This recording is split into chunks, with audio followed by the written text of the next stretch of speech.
안녕하세요. 민주노총 인천본부 노동상담소 김은복 노무사입니다. 사업장 노동자 대표라는 말을 들어보셨나요?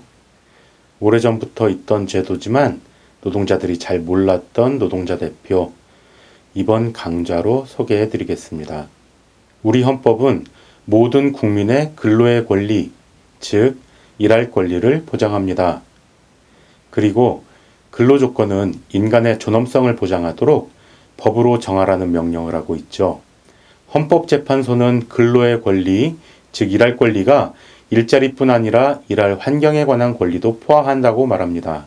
인간의 존엄성이 침해되지 않으려면 작업 환경과 보수, 근로조건에 대해 당당하게 요구할 수 있어야겠죠. 그리고 근로기준법은 근로조건을 노사가 동등한 지위에서 자유롭게 정하라고 명령합니다. 이걸 한마디로 근로조건 대등결정 원칙이라고 말하죠. 하지만 현실에선 갑을관계라는 장벽이 있습니다. 그 장벽을 뛰어넘기 위해 노동조합으로 단결하죠. 우리 헌법은 노동자들의 노동 3권을 보장합니다.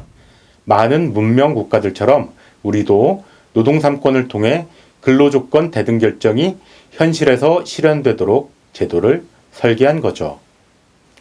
한편 회사에선 노동자들에게 이런저런 서명을 요구하는 일이 빈번합니다.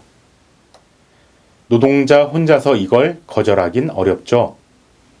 그래서 우리 노동법은 집단적인 의견 수렴이 가능한 사람을 통해 노사가 합의하는 절차를 정했는데요. 그게 바로 오늘 얘기하려는 노동자 대표 제도입니다. 휴가, 휴일을 대체시키거나 유연근무제를 도입할 때 사용자는 반드시 노동자 대표와 서면 합의서를 작성해야 합니다. 정리해고를 추진할 때는 노동자 대표와 협상해야 하고 사업장의 안전보건에 관해 노동자 대표가 지명한 노동자위원들과 협상해야 합니다. 노동자 대표는 근로조건 대등결정 원칙을 지키는 최소한의 장치라고 이해할 수 있습니다. 그럼 누가 노동자 대표가 될까요? 사업장에 과반수 노조가 있다면 그 노조가 노동자 대표입니다. 과반수 노조가 없다면 과반수 대표자를 뽑아야겠죠. 이때 과반수는 사업장 노동자들의 과반수를 말합니다. 과반이 되려면 절반보다 한 명이라도 많아야겠죠. 그리고 화면으로 보시는 사용자 지위의 사람들을 빼고 과반을 따진다는 점 기억해 주세요. 그럼 하나씩 자세하게 알아보겠습니다. 먼저 연차 휴가와 관련해서 연차 휴가란 노동자가 휴가 사용 시기를 정해서 사용하는 유급 휴가죠. 그런데 회사가 정한 날을 연차로 처리해 버리는 경험 많이 겪어보셨죠? 비수기 때 강제로 연차를 쓰게 하거나 공휴일이나 여름휴가를 연차로 소진해 버리는 것들, 내가 선택하지 않고 회사가 정해준 날을 연차로 처리하는 것들 모두 법에 위반되는 행동입니다. 회사에서 이렇게 연차를 대체시키려면 반드시 노동자 대표와 서면 합의를 해야 합니다. 서면 합의가 없는 연차 대체는 무효. 노동자 대표가 없는 경우도 당연히 무효. 이런 절차를 위반하고 일방적으로 연차를 대체시켰다면 노동자는 그만큼 연차 휴가를 못 쓴 겁니다. 그러니 사용 못한 연차를 사용할 권리가 있죠. 유급 휴일은 3.1절, 광복절, 어린이날 등등 흔히 빨간 날이라 부르는 날을 말합니다. 공직선거일, 정부가 정한 임시공휴일, 그리고 설, 추석 명절과 어린이날이 주말과 겹쳤을 때 생기는 대체 공휴일이 유급휴일에 포함됩니다. 다만 주휴일이 일요일인 회사도 있고 아닌 회사도 있어서 일요일이 유급휴일이 된다는 보장은 없습니다. 유급휴일 제도는 노동시간 단축과 맞물려 최근에 도입됐는데요.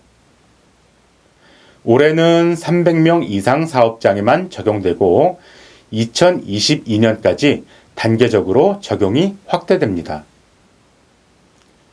유급 휴일에 출근시키고 평일에 쉬게 할 때에도 사용자는 사전에 노동자 대표와 서면 합의를 해야 합니다. 이걸 위반하고 유급 휴일을 대체시켰다면 사용자는 휴일 근무에 대한 50% 가산 수당을 지급해야 합니다. 유연 근무제란 탄력적 또는 선택적 노동시간제 그리고 보상휴가제를 말합니다. 바쁠 땐 오래, 일 없을 땐 짧게 일하게 하거나 연장 야간 휴일 노동에 대한 가산임금 대신 휴가를 주는 방식인데요. 이걸 선호하는 노동자도 있지만 대부분의 경우엔 유연근무제를 도입하긴 전보다 임금 소득은 줄어듭니다. 몰아서 일을 하다 보면 과로에 노출되고 생활도 불규칙해집니다. 또 다른 유연근무 방식에는 외근직, 연구직, 방송 PD처럼 노동시간 측정이 어려운 직종에 적용하는 간주시간제, 재량시간제도 있습니다. 이런 방식은 실제 노동시간이 과소평가될 우려가 크다는 단점이 있죠. 간주시간제를 빼고 유연근무제를 도입할 때에도 사용자는 노동자 대표와 서면 합의를 해야 합니다. 서면 합의 없이 유연근무제를 도입해서 이런 이유로 시간의 수당을 적게 준다면 노동자는 법대로 계산한 임금을 달라고 청구할 수 있습니다.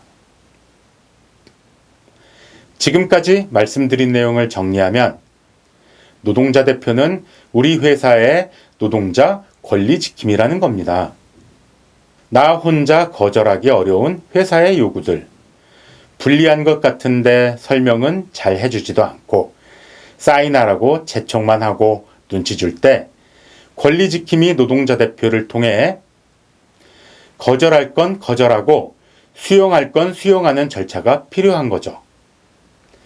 앞에 살펴본 연차 대체, 유급 휴일 대체, 그리고 유연근무제 도입에서 회사가 개인들의 동의서를 받았더라도 우리 노동법은 노동자 대표와 서면 합의하라는 요건을 정했으니 이걸 위반하면 무효라는 점 꼭 기억하세요. 그렇다면 권리 지킴이가 되어야 할 노동자 대표, 회사가 정해준 사람으로 뽑으면 안 되겠죠? 노동자들이 자주적으로 뽑아야 합니다. 회사에서 어떤 서류에 서명하라고 할 땐 반드시 내용 확인하시고요. 나 혼자 거절하기 어려울 땐 주위 동료들과 힘을 모으는 것이 최선입니다.